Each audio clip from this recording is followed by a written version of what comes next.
যাত্রা পুস্তকের প্রথম অংশে ইসরায়েল জাতির দাসত্ব থেকে মুক্ত হওয়ার কাহিনী বলা হয়।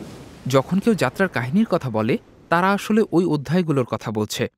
কিন্তু পুস্তকের দ্বিতীয় অংশে মসি ইসরায়েল জাতিকে 10টি আজ্ঞা এবং একটি পবিত্র তাম্বু তৈরির নির্দেশনা দেন। আর এই দুটি অংশকে সংযুক্ত করেছে ওই গুরুত্বপূর্ণ গল্পটি। ইসরায়েলীয়রা জনশূন্য এলাকায় ঘুরে বেড়াচ্ছে এবং তারা সিনাই পাহাড়ের পাদদেশে এসে উপস্থিত হয়েছে।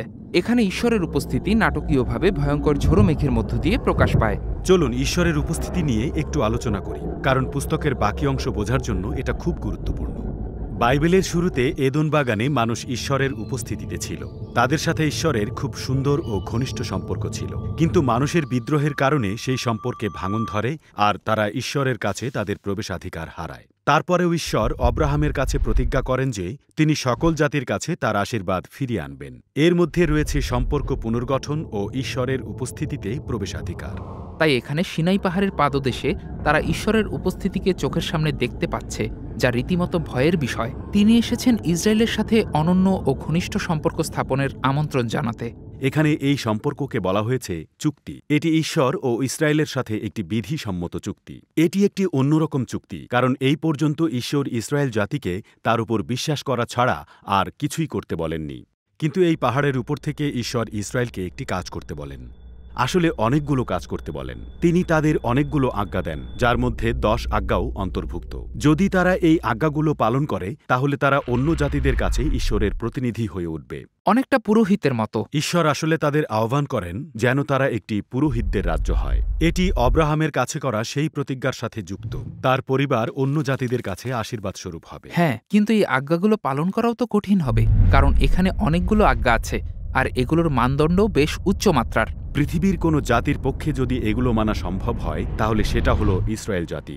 কারণ যখন ঈশ্বর তাদের উদ্ধার করেছিলেন, তখন তারা স্বচক্ষে তার অনুগ্রহ ও শক্তি দেখেছিল। অবশেষে তারা শর্ত মানতে রাজি হয়, কিন্তু তারা ঈশ্বরের উপস্থিতিতে যেতে চায় না, কারণ তাদের কাছে সেটি বেশ ভয়ঙ্কর।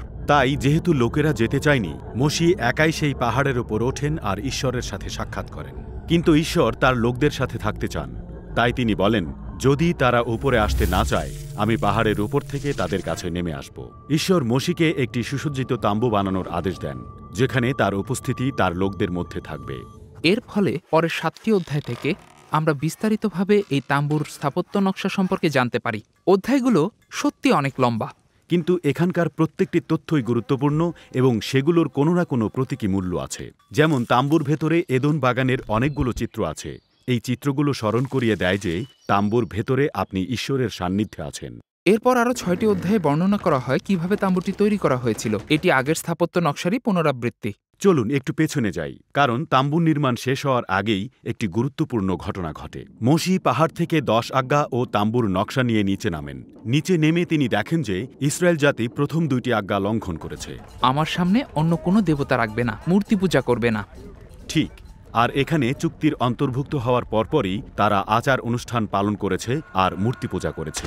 তাই ঈশ্বর মসিকে বলেন যে এদের দ্বারা কিছু হবে না, আমি এদের নিশ্চিহ্ন করব আর তোমাকে দিয়ে নতুন করে শুরু করব। কিন্তু মসি ঈশ্বরকে অব্রাহামের কাছে তার প্রতিজ্ঞার কথা স্মরণ করিয়ে দেন আর তাদের ক্ষমা করতে অনুরোধ করেন। তাদের কথোপকথনটি সত্যিই অদ্ভুত ছিল, কারণ ঈশ্বরকে কেন এই কথা স্মরণ করিয়ে দিতে হবে? হ্যাঁ, কথোপকথনটি অদ্ভুত বটে, কিন্তু সংলাপটি আমাদের বোঝাতে চাইছে ইসরায়েলের কাজের দরুন ঈশ্বর কতটা দুঃখ ও আঘাত পেয়েছেন। তিনি চাইলেই মুখ ফিরিয়ে নিতে পারেন, কিন্তু ইসরায়েলের ঈশ্বর তার প্রতিজ্ঞার প্রতি বিশ্বস্ত থাকার সিদ্ধান্ত নেন, যদিও তিনি জানেন যে এর মূল্য কি হতে পারে। আমরা পুস্তকের শেষে পৌঁছেছি। আবাস তাম্বুর কাজ শেষ, ঈশ্বরের উপস্থিতি নেমে এসেছে সেটাকে ভরে তুলতে। শেষ দৃশ্যে মসি তাম্বুর ভেতরে ঈশ্বরের উপস্থিতিতে প্রবেশের চেষ্টা করেন, কিন্তু পারেন না। মসি ভেতরে যেতে পারেন না, আর এভাবে পুস্তকটি শেষ হয়। কিন্তু কেন পারেন না, এটাই মূল বিষয়।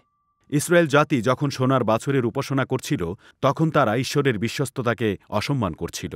তাই সব ঠিকই আছে ভেবে মসি তাম্বুর ভেতরে চলে যাবেন তা হবে না, কারণ এই সম্পর্কে এখনো বড় একটা সমস্যা আছে। ইসরায়েল কি এই সম্পর্ককে ঠিক করতে পারবে আর ঈশ্বরের সামনে যেতে পারবে? এটাই হলো পরের পুস্তক লেবীয় পুস্তকের মূল বিষয়।